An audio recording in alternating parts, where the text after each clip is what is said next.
4 سنين 2 بيتناوبوا عليها، 2 أنا آسفة في الكلمة بغال بيتناوبوا عليها ب4 سنين، وهي مش قادرة تدافع عن نفسها، هي مش قادرة تعمل حاجة. إحنا إزاي اتجردنا من الإنسانية كده؟ ربنا ريح سما. إحنا زعلانين على اللي حصل لسما، بس المفروض نفرح إن ربنا ريح البنت دي، لأن البنت دي اتعذبت جدا. ربنا اختارها وخدها في مكان أحسن وأأمن من غدر البشر. مش عارفة أعدي يومي عادي، جوايا حزن وقهر على البنت سما اللي عمرها 4 سنين ما تتخيلوش. وأكيد مش أنا لوحدي، أكيد أمهات كتير جدا. عمالة أفكر هي البنت دي كان فيها إيه مغري لأبوها اللي رباها. يعني خلينا المفاجأة إن هي ما طلعتش بنته، وتحليل الدي إن إيه وهعرفكم يعني القصة كاملة. بس الأهم من ده كله، دي مش قصتي، أو دي مش قضيتي هي بنته ولا لأ.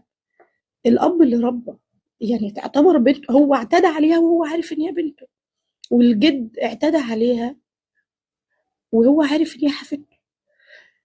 كان فيها إيه مغري علشان إن هما يعذبوها التعذيب ده كله؟ والبنت يا حبيبتي من كتر الاعتداء عليها فبقى عندها تبول لا إرادي، بقت بتتبول على نفسها. فكانت مرات أبوها بتعذبها لدرجة رمت مية مغلية على المكان ده، المكان الحساس ده. يعني هو إحنا وصلنا للحقارة دي إزاي؟ هو إحنا وصلنا لعدم الرحمة والإنسانية دي إزاي؟ طب الأم الكلبة اللي رمتها دي رمتيها ليه؟ أو جبتها ليه؟ عملتوا في البنت دي كده ليه؟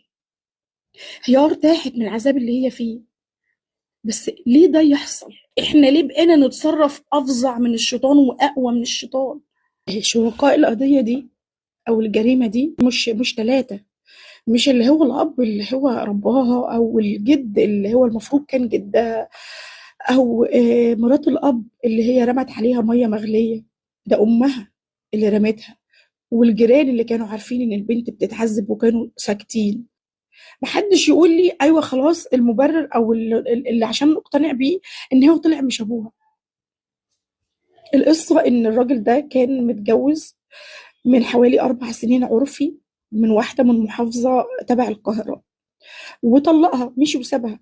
اتفاجئ بيها، نزلت له المنوفيه وبتديله بنت صغيره ورمتها له اللي هي سما، وقالت له بنتك عندك، اتصرف بقى فيها. لا لها اوراق ولا ليها اي حاجه، ورمتها له ومشي. المفروض طالما رباها ابوها ومقعدها معاها على اساس ابوها، فمحدش يقول لي ان ايوه بس تحليل الدي ان ايه بيقول ان هي مش بنته. طب ايه المشاعر معلش اللي